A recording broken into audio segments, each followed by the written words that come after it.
This is Optimal Health Daily, episode 1101, The Number One Reason You're Not Losing Weight, by Dr. Monali Y. Desai of ifwewerefamily.com.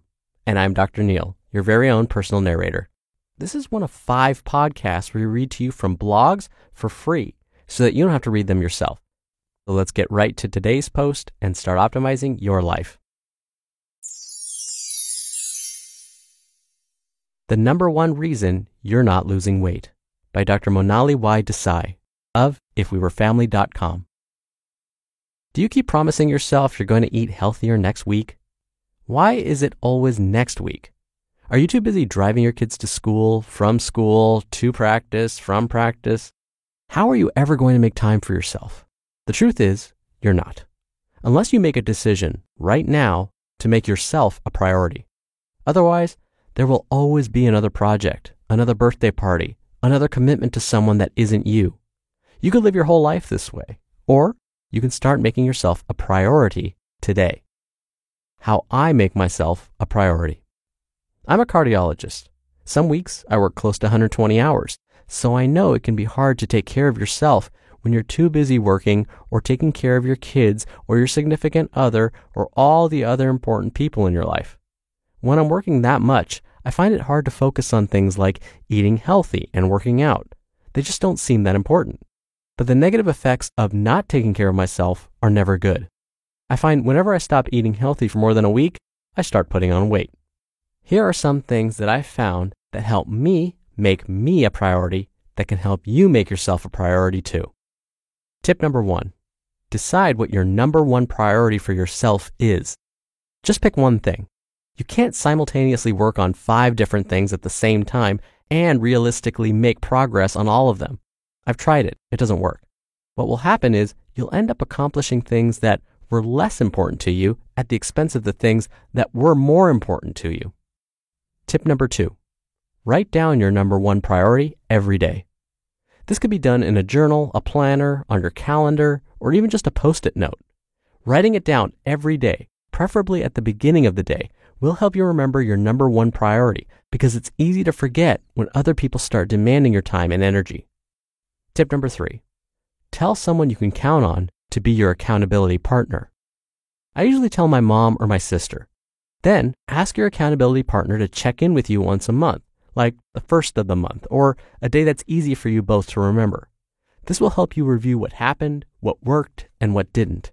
And it can help you troubleshoot problems that are stopping you from making yourself a priority. Tip number 4, plan for obstacles. For example, if you have trouble losing weight because you grab fast food when you're running late or are in a hurry, try planning out your meals for yourself and your family on Sunday and consider a delivery, grocery, or meal service so that you always have something ready to go even when you're late. Tip number 5, know when to say no. Once you set one specific priority, then you'll know when to say no. If your number one priority for yourself is to lose weight and your office mate brings you freshly baked chocolate chip cookies, you know what to say. You know to say no because it moves you away from your number one priority of losing weight. Bonus points if you can actually say that out loud so your office mate stops bringing you cookies. Being honest out loud is hard, I know. Tip number 6, stop feeling guilty. Speaking of hard, I know this is difficult because you don't like letting people down, but if you don't take care of yourself, you won't be your best to take care of other people.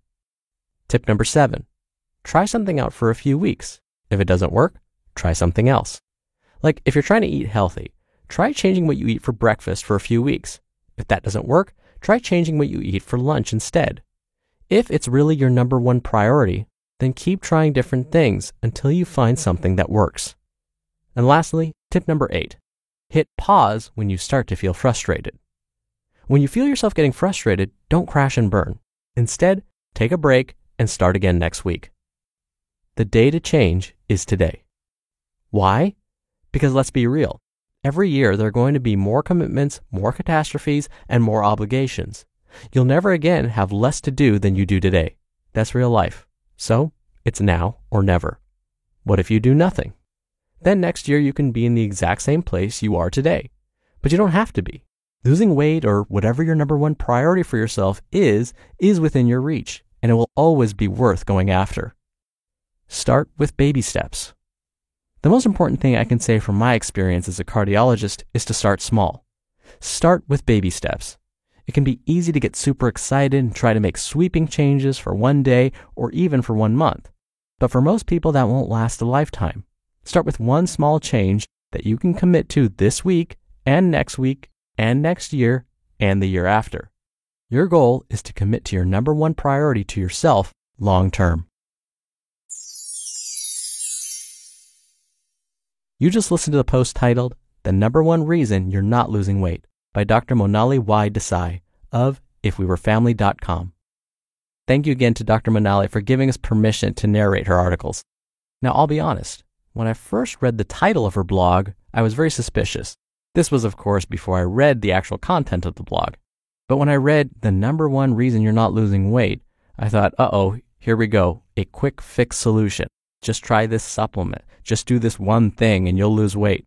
And so I was so happy to read this blog to you because it wasn't that at all. It was all about choosing the one thing that you want to change. It was all about, once you've done that, starting small. It was about, if it doesn't work the first time, that's okay. Try it again and maybe try something a little different. I'm a huge fan of approaching behavior change, of lifestyle change in this way.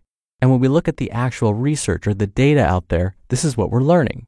If you could take small steps that you can continue to do over the long term, it now becomes a lifestyle. You can't imagine living without that behavior, and all of a sudden, results start to happen.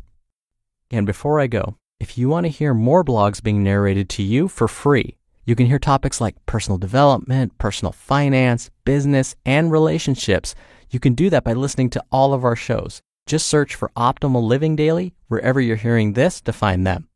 I hope you have a wonderful rest of your day. Thank you as always for listening. Thank you for being a subscriber of the show. Thank you for checking out our Instagram page. Have a great rest of your day. I'll be back here tomorrow where your optimal life awaits.